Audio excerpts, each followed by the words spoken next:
আর ওই কালারটা একটু অ্যাশ কালার, বুঝতে পারছি না যে ঠিক কোনটা নেব। আমার কাছে গাড়ি এই যে দেখ কিরকম দৌড়চ্ছে দেখ। ঠাকুর তো নমো নমো করো।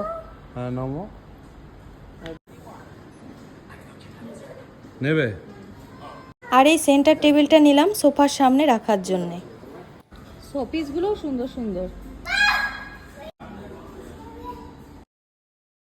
দেখুন একটার পর একটা সুন্দর সুন্দর শোপিস, কোনটা ছেড়ে কোনটা দেখব।